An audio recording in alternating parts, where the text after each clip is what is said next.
प्रभु यीशु मसीह के नाम से मैं सबको प्रेज़ द लॉर्ड बोलता हूँ।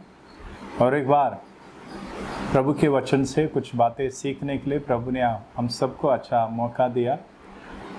पिछली बार मैं कुछ वचन आपको बता रहा था, उसी में से आगे जाएंगे। उससे पहले हम प्रार्थना करेंगे, वचन में आगे बढ़ेंगे। प्यारे प्रभु, मैं आपको धन्यवाद देता हूँ और एक बार आपके कदमों में आने के लिए कृपा दिया, आपके वचन को सीखने के लिए कृपा दे रहे, उसके लिए धन्यवाद प्रभु। जो कोई वचन सुनता है उनके जीवन में उनके जीवन में आपका काम हो जाए। आपकी मर्जी के अनुसार, आपके वचन के अनुसार उनके जीवन उन लोगों का जीवन बनाए प्रभु। वचन सीखने के लिए, अच्छी तरह समझने के लिए हम सबको कृपा दे। सारी रुकावटों को, हर एक दुष्टात्मा का प्रभाव जो कुछ है, सारे को प्रभु यीशु मसीह के नाम से हट जाने के लिए मैं आज्ञा देता हूँ प्रभु। तेरे मर्जी के अनुसार सब कुछ हो जाए प्रभु। इस छोटी सी बाइबल क्लास को अब चलाए प्रभु यीशु मसीह के नाम से मांगते स्वर्ग के पिता। इधर हम देखने से परमेश्वर हमको कभी छोड़ेगा नहीं, कभी त्यागेगा नहीं, कभी धोखा भी नहीं देगा। तो इस परमेश्वर का हम विश्वास कर, इस परमेश्वर के ऊपर हम विश्वास करते हुए हम आगे बढ़ते समय हमारे जीवन में कौन सा भी हालत, कौन सा भी परिस्थिति आ जाए, उस परिस्थिति में प्रभु हमको हमारे संग रहते हुए, हमारा साथ रहते हुए हमको आगे बढ़ाएगा। तो इस बात को हम कभी कभी भूल जाते हैं। जिस परमेश्वर के ऊपर हम विश्वास करते हैं, जिस परमेश्वर को हम प्यार करते और प्रार्थना करते, उस परमेश्वर हमारे संग रहते हुए, हमारे आगे चलते हुए हमको आगे बढ़ाएगा, हमको जय देगा करके उस बात को हम भूल जाते। इसलिए मन कच्चा हो जाता है, इसलिए डर जाते। तो कुछ बातें, कुछ वचन सीखते हुए जो वायदे किया हुआ परमेश्वर ने इजरायली प्रजा को वायदा किया हुआ, हम जो परमेश्वर के ऊपर विश्वास करते उन लोगों के, मतलब उस सारे विश्वासी लोगों को इस वायदे लागू है। तो जो परमेश्वर ने बाइबल में वायदे दिया, प्रतिज्ञा दिया, उस वायदे से हमको हमारे दिल में तसल्ली मिलता। तो इधर यहोशू करके एक भक्तजन है, मूसा के बाद वो लीडरशिप लिया हुआ। तो ये यहोशू को भी परमेश्वर अपने वायदा बोलता, मतलब अपने वायदा करता, मैं तुझे कभी नहीं छोड़ूंगा, कभी धोखा नहीं दूंगा करके बोलता। उस वचन को पढ़ेंगे और आगे बढ़ेंगे। यहोशू का पुस्तक 1 अध्याय 5 वचन। तेरे जीवन पर कोई तेरे सामने ठहर नहीं सकेगा। जैसे मैं मूसा के संग रहा, वैसे ही तेरे संग भी रहूँगा, और ना तो मैं तुझे धोखा दूंगा और ना तुझको छोड़ूंगा, और ना तो मैं तुझे धोखा दूंगा और ना तुझको छोड़ूंगा।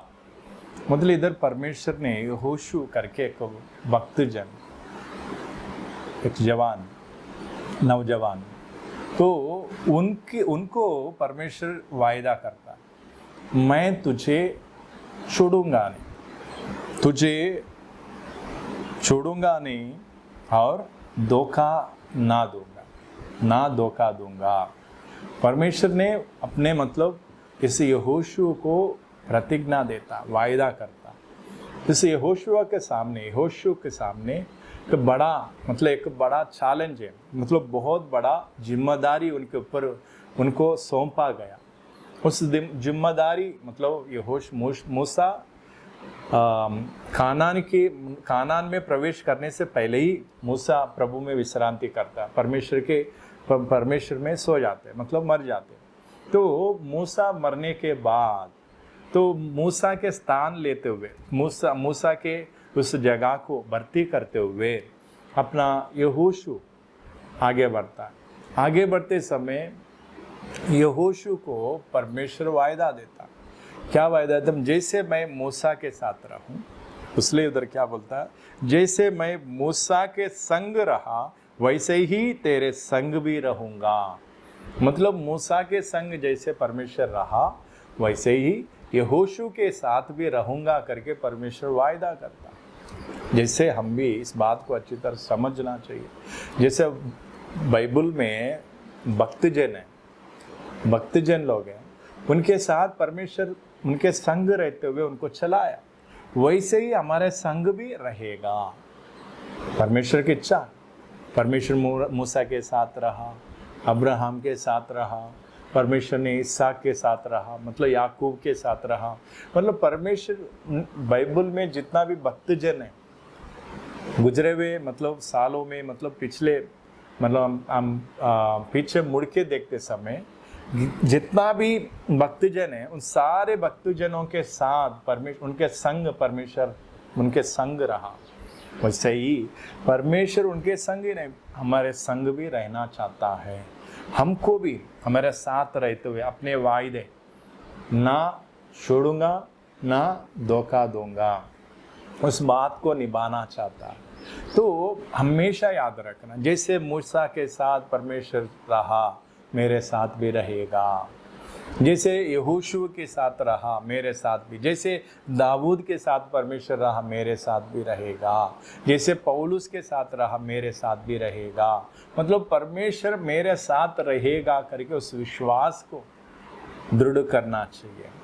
काफ़ी इस बात को कभी कभी इस विश्वास को डामाडोल करने के लिए, मतलब इस विश्वास को कमज़ोर करने के लिए शैतान की शक्ति क्या बोलता है, देखो तू अच्छा आदमी नहीं है, तेरे अंदर बहुत कमी घटी है, तेरे जीवन में बहुत पाप हुआ, तू मतलब कोई भी मतलब परमेश्वर तेरे साथ रहने का लायक नहीं है, तेरा जीवन उसकी मतलब परमेश्वर तेरे संग रहने का लायक नहीं, इसलिए परमेश्वर तेरे साथ नहीं रहेगा।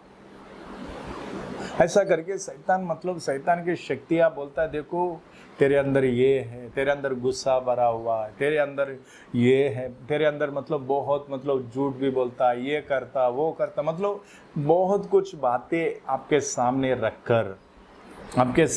रखकर बोलता है, देखो तेरे अंदर ये सब कुछ है, इसलिए तेरे साथ परमेश्वर नहीं रहेगा करके हमको निराशा करने के लिए, हमारे विश्वास को कमज़ोर करने के लिए शैतान की शक्ति, दुष्ट आत्मा ऐसा बोलता है, हमारे अंदर विचार लेकर आता, हमारे मन को कच्चा करने के लिए। तो इस हमारे मन को कच्चा करने के लिए, हमारे अंदर डर लेकर आने के लिए, हमारे अंदर मतलब क्या ये घबराहट लेकर आने के लिए शैतान की शक्ति ऐसा बोलता है।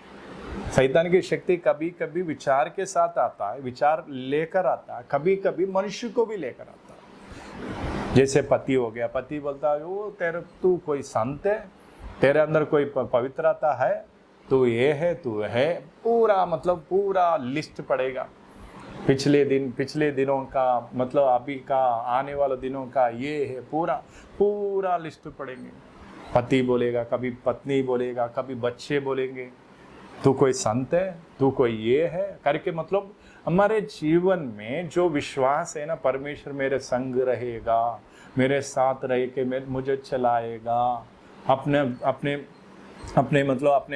अपने साथ लेकर जाएगा करके जो विश्वास है ना, उस विश्वास को क्या कमज़ोर करने के लिए, उस विश्वास में हम दृढ़ ना हो। इसलिए शैतान की शक्ति क्या बोलता है, कभी विचार के साथ आता है, कभी मनुष्य को लेकर आता है। तो इस बात को पहचानते नहीं, बहुत लोग इस बात को पहचानता नहीं।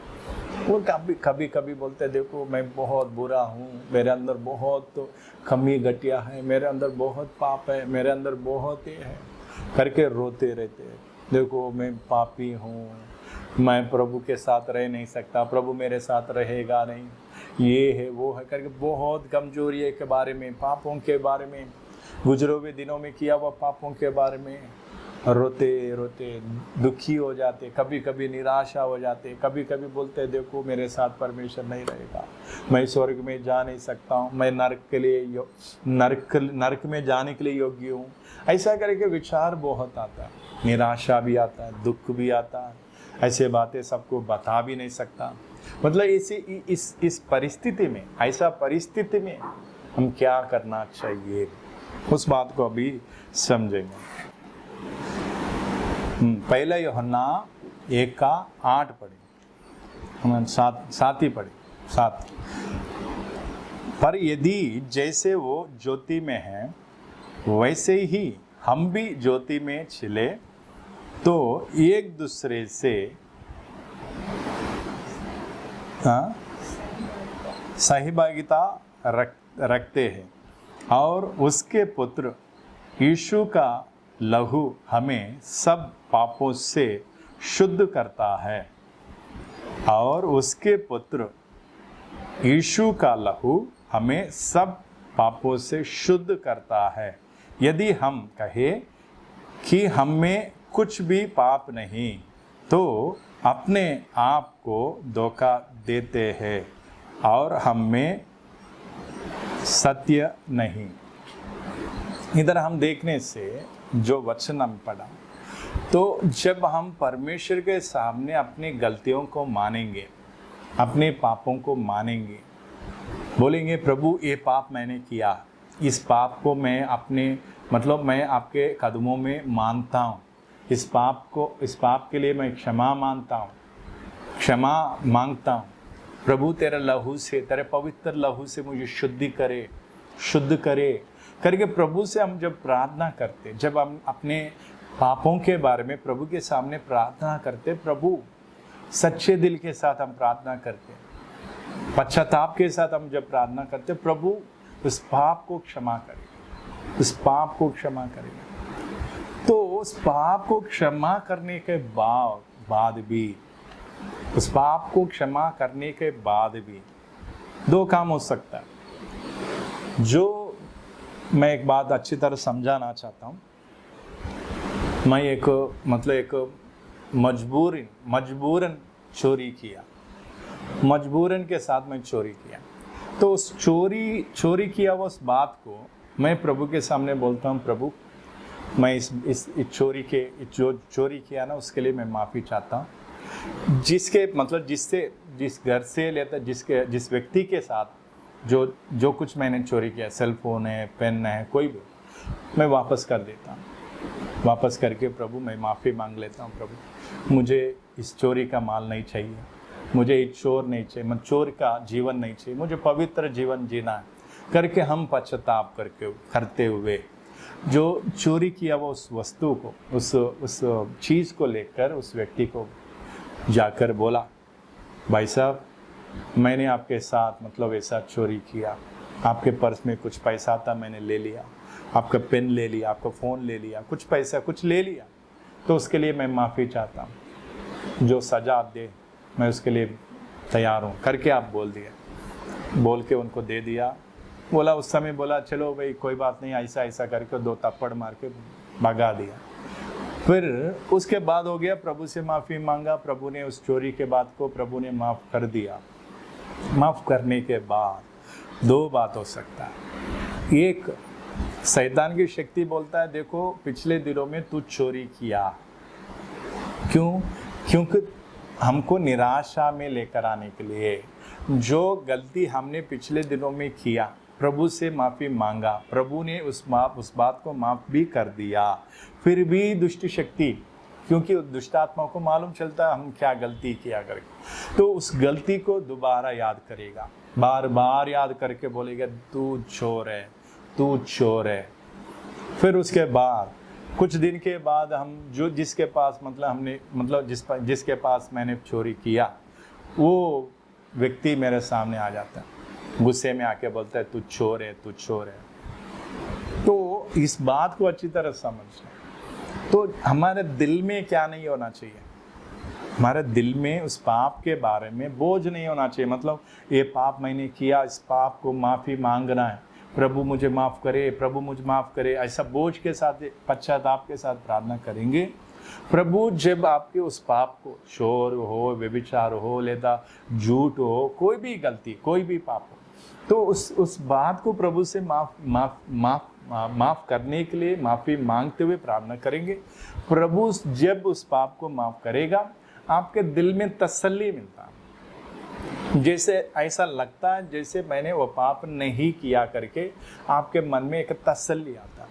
तो जब आपके पाप को प्रभु ने माफ़ कर दिया, फिर भी दो बात हो सकता है। एक, मनुष्य के हमारे गलती के बारे में, हमारे पाप के बारे में मनुष्य को मालूम चले तो वो बोलेंगे, गुस्सा आने पर या तो कोई भी परिस्थिति आने पर वो क्या बोलेंगे, देख तो ये गलती किया, तो ये गलती किया, तो ये है करके हमको बार बार हमारे पिछले दिनों में किया हुआ प्रभु के सामने वो गलती माफ़ किया हुआ है, प्रभु की दृष्टि में वो पाप माफ़ कर दिया।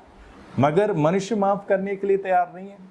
वो बार बार बोलते हैं, तू संत है, तू भक्त जन है क्या, आजकल मतलब यार इन्हीं दिनों में तू परमेश्वर को मानता है, परमेश्वर को जानता है, तो इतना ये पवित्र बन गए क्या, उससे पहले तो झूठ बोलता था, अभी नहीं झूठ बोलेगा। ऐसा करके बहुत मतलब जो हमारे पापों के, गलतियों के, कमी घटियों के बारे में बार बार बोल के हमको निराशा में लेकर आना चाहता है।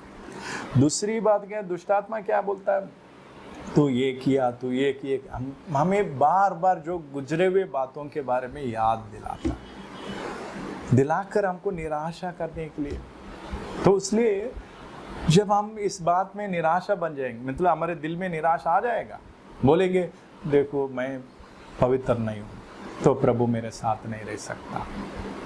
भाई एक बात अच्छी तरह समझना चाहिए, जो पाप आपने किया उस पश्चाताप के साथ, सच्चे दिल के साथ प्रभु से आपने माफ़ी मांगा, तो प्रभु क्यों माफ़ नहीं करेगा, क्यों शुद्ध नहीं करेगा? प्रभु करेगा। तू शुद्ध हो गया। जब आप शुद्ध हो जाएंगे आपके दिल में तसल्ली आता है। जब आपके दिल में तसल्ली आने पर आपको मालूम चलता मेरा पाप माफ हो गया, तब आपके दिल में क्या एक विश्वास रहता। क्या विश्वास? मेरे परमेश्वर मेरे साथ रहता, मेरे परमेश्वर मेरा साथ रहता। दुनिया को कुछ भी बोले, दुष्ट आत्मा कुछ भी बोले, मुझे ब्लैकमेल करे, या तो पिछले गुजरे हुए दिनों के बारे में बार बार बोल के मुझे कुछ ना कुछ डामाडोल करने के लिए कुछ भी कोशिश करे, फिर भी आपके दिल में तसल्ली होता है। आपके दिल में तसल्ली होता है। आपके दिल में तसल्ली होने पर आप क्या बोलते हैं? प्रभु मेरे साथ रहेगा, प्रभु मेरे साथ रहेगा, प्रभु मेरे साथ रहेगा, प्रभु मेरे साथ रहेगा। तो इसलिए हमेशा याद रखना, जैसे यहोशू हो गया, मूसा हो गया, मतलब बहुत सारे लोगों के अंदर कमी घटिता, कभी कभी उन लोग गिर भी जाते थे, कभी कभी कोई गलती हो जाता था, फिर भी प्रभु उनको डांट कर, उनको मार कर, उनको मतलब उनको क्या सजा देकर प्रभु उनको क्या करता था? माफ़ करके उनके संग रहते हुए उनको आगे बढ़ाता था। तो इसलिए हम भी मनुष्य, हम भी हमारे जीवन में कोई गलती हो गया तो उस गलती को याद रखते हुए निराशा में रहने के लिए नहीं है, उस गलती के बारे में प्रभु के सामने मानना है। प्रभु ये गलती मैंने किया, मानो, मानकर प्रभु के कदमों में मानकर प्रभु के लहू से, यीशु मसीह के लहू से शुद्ध हो जाओ। जब आप शुद्ध हो जाएंगे आपके दिल में तसल्ली आएगा, आपके अंदर दिलेरी बढ़ेगा, बोलेंगे मेरे परमेश्वर मेरे साथ रहेगा। चाहे कुछ भी बोले, सब लोग बोलेंगे तू पापी है, तू चोर है, तू व्यभिचारी है, तू गंदा आदमी है, तू ये है, तू वो है, कुछ भी बोले, कुछ भी बोले। मेरे बारे में कुछ एक बंदा, एक विश्वासी, उनको बहुत प्यार करते हुए बहुत उनके पीछे मेहनत किया, तो उस विश्वासी गुजरे हुए दिनों से बोलता है देव पास्टर आप सही नहीं है, आप ये है, आप ये है। मैं बोलता हूँ ठीक है, मैं किधर सही नहीं हूँ, किधर सही नहीं हूँ, बोलो, कुछ भी मालूम है, कुछ भी बोलो। बोलता है नहीं मुझे मालूम नहीं, मगर मुझे ऐसा लग रहा आपके अंदर आप सही नहीं है, आप ठीक नहीं है करके उनको लग रहा करते, उन्होंने बार बार बोलता। मैंने बोलता आप बोलता बोलकर बोलता है पास्टर आप निराशा करने के लिए मैं नहीं बोलता, भाई मैं निराशा नहीं होता हूँ, क्योंकि ये कौन कर रहा है करके मुझे मालूम है, कौन कर रहा है करके मुझे मालूम है। या तो दुष्टात्मा कर सकता है वो बात, या तो मनुष्य, क्या कोई गुजरे हुए दिनों में कोई गलती हो गया, या तो कोई किसी ने कुछ गलत बोल दिया, वो मान के वो उसको विश्वास करते हुए उसको बांध कर बोलते हाँ हाँ पास्टर ठीक नहीं, क्योंकि बहुत सारे लोग कुछ ना कुछ बोलते रहते हैं। तो इसलिए आजकल क्या है, दुष्ट की शक्ति हमारे जीवन में क्या लेकर आना चाहता, निराशा लेकर आना चाहता। इसलिए यहोशू के साथ परमेश्वर था, मूसा के साथ परमेश्वर था, परमेश्वर मूसा के साथ रहते हुए उनको चलाया, यहोशू के साथ रहते हुए उनको चलाया।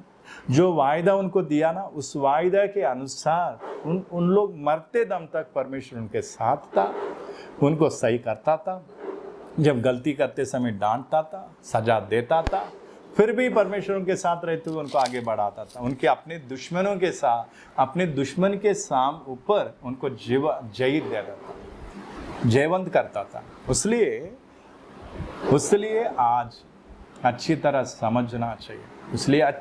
समझना चाहिए, परमेश्वर मेरे संग रहेगा। आपको मालूम है, आपके दिल में कोई आपके अंदर का विवेक आपको घायल करता है, आपको बोलता है देखो आप ये गलती आपने किया, आपके अंदर का विवेक आपको दोषी ठहराता है। उस समय बोलना हाँ प्रभु मेरे अंदर ये पाप है, ये पाप रहते समय आप मेरे संग नहीं रह सकता, आप मेरे साथ नहीं रह सकता। ये पाप, जिस पाप को आप नफरत करते उस पाप को मैं जगा दिया, मेरे जीवन में जगा दिया, इसलिए माफ़ी चाहता हूँ, उस पाप के लिए माफ़ी चाहता हूँ। प्रभु से माफ़ी मांगे, यीशु मसीह के लहू से शुद्ध हो जाए। फिर प्रभु ने क्या बोले, प्रभु आपके दिल में क्या हो जाता, फिर तसल्ली आ जाता, दिलेरी आ जाता। बोलेंगे चाहे कोई भी कुछ बोले, मेरे प्रभु मेरे संग रहेगा, मेरे साथ रहेगा, अपने दिया हुआ वायदे के अनुसार मेरे जीवन में मेरे साथ रहते हुए मुझे चलाएगा, मुझे जय देगा करके आप विश्वास करेंगे, विश्वास में आगे बढ़ेंगे। इसलिए इस बात के ऊपर ध्यान करेंगे। प्यारे प्रभु, मैं धन्यवाद देता हूँ इस बातों को, जो वचन बोला उस बात को अच्छी तरह आपके बच्चों लोग समझकर उसके अनुसार प्रार्थना करते हुए आपके साथ रहते हुए आगे बढ़ने के लिए कृपा दे। तो आप भी प्रभु जो वायदा किया उस वायदे के अनुसार हमारे संग रहते हुए आप हमको चलाए। प्रभु यीशु मसीह के नाम से मांगते सर, आमीन।